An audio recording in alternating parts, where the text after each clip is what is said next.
Break down some of the biggest stories of the week the only way we know how. It's time to break out the whiteboard. Wow. All right. Notice them Whiteboard Wednesday. I love Duck these Hodges things. just took over. Devlin Hodges started, and he won his first game ever on Sunday night. Kyle Allen won another game in London. Both are on a bye this week. The quarterback in Week 7, who you are most curious to see, is who? Sean just named him the AFC Offensive Player of the Month. It's great to do that in the first game. Now I'm curious because here come the Patriots on Monday Night Football. What is Sam Darnold's next performance going to look like? Remember last year, first time we saw him was against the Lions on Monday Night Football. He looked like he was the next Joe Montana. Yes. Then he regressed and wasn't the same guy. This is no joke, this Patriots defense. It's the best in the sport, maybe outside of San Francisco, and Darnold's going to have a lot of eyeballs on him. Are these Jets for real? Is Darnold for real? The ultimate test is coming. Monday Night Football, big spotlight game. Patriots defense. Darnold, what do you got? I'm into that. Do you remember this guy? Do you remember Mitch Trubisky? Now, we think he's going to be back against the Saints. We're not sure, but he hasn't been talked about much for a few weeks. The only conversation he's been part of is you got Deshaun Watson versus Patrick Mahomes, and everyone calls that the Trubisky Bowl because both those guys were drafted behind Trubisky. The Bears from their headquarters are saying, look, yes, we understand there's some really good players we could have taken. It's not constructive for us to talk about that. Mitch is our guy. They are coming off the bye. We hope he is back, and we're going to see what Matt Nagy and the Bears, and certainly number 10, is made of, because you guys heard the takes like I did. He gets hurt, and people start to say, Chase Daniel might be better. It's nonsense. Need a big game from 10. There's a big game between the Cowboys and the Eagles. So the quarterback I want to see is which Dak is going to show up. Is it the first 3-week Dak that had 9 touchdowns and 2 interceptions? Or is it the one we saw in the last 3 weeks with just 2 touchdowns and 4 interceptions? You look at Dak Prescott. All right, started off this season on fire, had a perfect pass rating week 1, and then now things have gotten a little bit different. He lost both his tackles, so a little bit more pressure's been on him. So I just don't know which one's going to show up. I will say this. He has always played well against the Eagles. So for the Cowboys fans, this is kind of his bounce-back game. He's 4-1 all-time against them. And when you really look at his offense, over the last 3 weeks, they've had more drops than any team in the league. So it's not just on Dak. His teammates got to help him out. But I'm just hoping that he doesn't quack.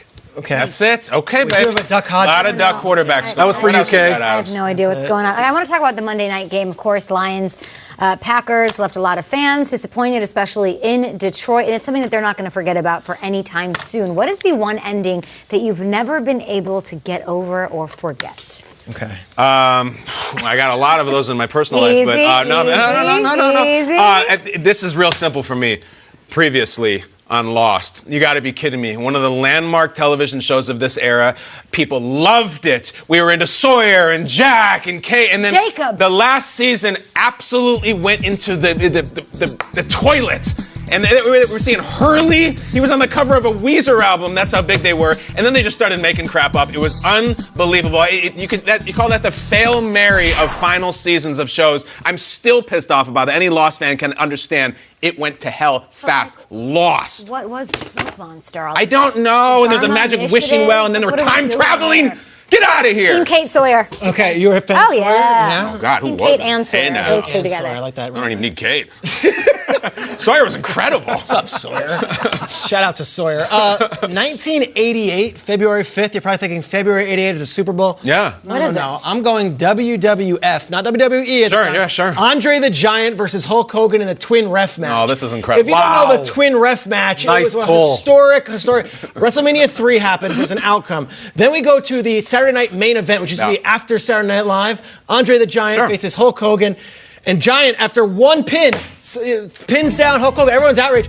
It turns out that the $1 Million Man, Ted DiBiase, had paid off the ref and locked him into a closet and brought out his twin brother. Talking about Earl Hebner was the ref. Earl and Dave Hebner, his twin brother. The twin ref match still has me mesmerized. If you're a fan of wrestling, you'll never forget the vacant belt. Andre the Giant, Hulk Hogan, twin ref match.